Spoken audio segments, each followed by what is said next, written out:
Welcome to the 19th annual Cars Car Affair. We've got well over 100 cars already that showed up today. Last year we had 190 some cars, and it's a beautiful day today. We got a slight breeze, about 90 degrees, no rain today, and as you can see, we've got all kinds of stuff going on here. Right here, for instance, we have our raffle car. We're raffling this off for the club and for United Way charity event. It will be, the drawing will be at our October show, next October, mid-October sometime. This is a 1966 Mustang Coupe with a high-performance 289, custom wheels. Those are 17-inch wheels, custom striping on it. Nice brand new interior, a clean car, and we're raffling off $20 a ticket, or 6 tickets for $100. And if we look around here, we've got cars of every make and every color known to man.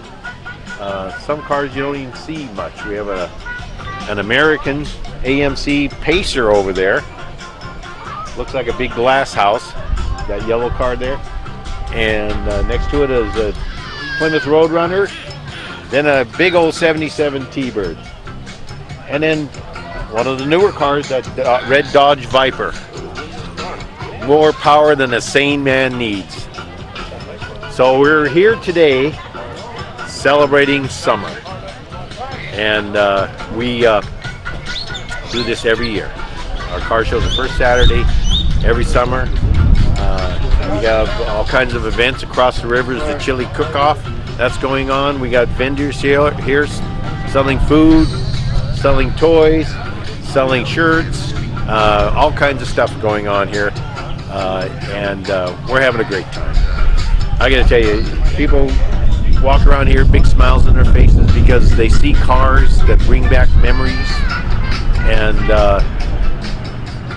I do the same thing myself.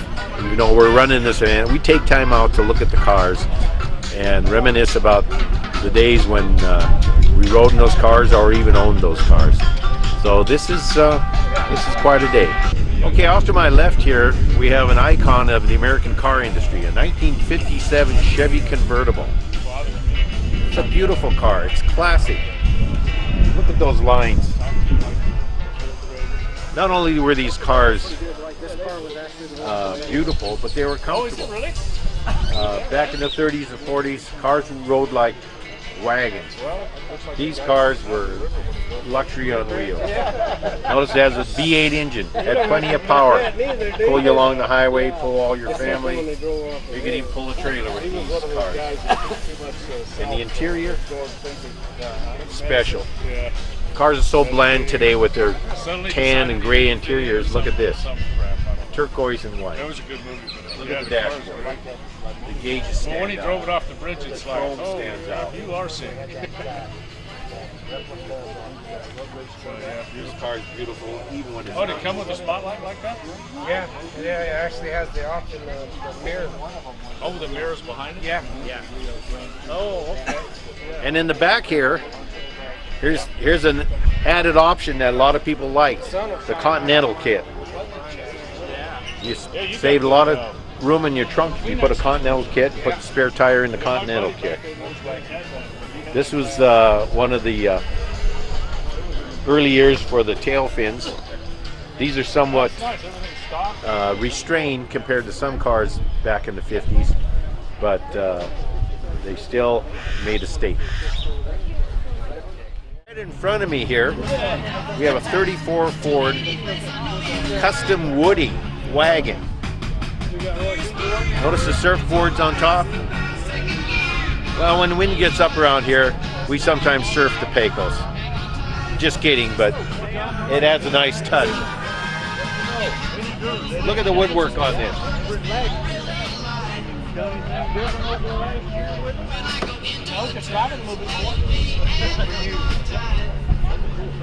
Beautiful, beautiful interior. Fantastic woodwork. those fiberglass, it looks like wood. They didn't come stock like this. This has been highly customized. It's got a hot rod engine in it. It's got custom wheels front and back. And it's ready to roll. Okay, off to my left here, another mid-50s icon, a 1956 Ford Victoria, two-door hardtop. You'll notice, unlike modern cars, there's no center post here between the doors. This gave it that wide open look. The hardtop was actually short for a hardtop convertible. It looks like a convertible with the top up, but it's actually steel top. But you don't see these anymore. They don't make them anymore, and it's too bad because that open air look is just great. And the car has beautiful lines. The nice thing about 50s cars like this is that they look like they're moving even when they're standing still.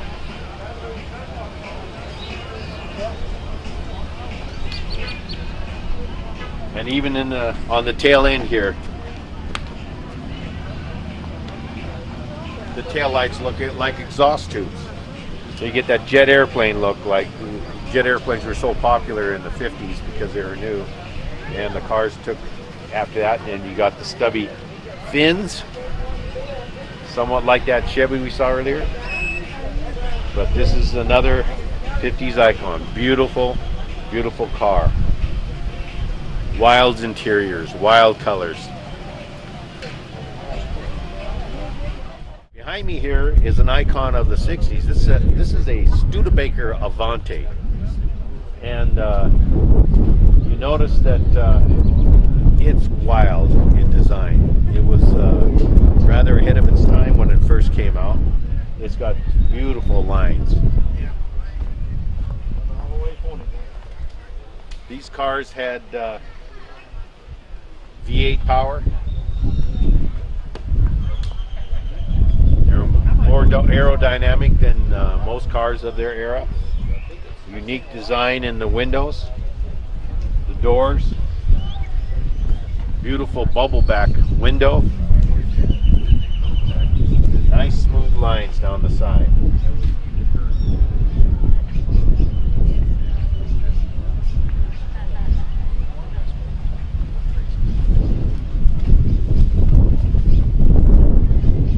Tail end swoops back into a nice aerodynamic design.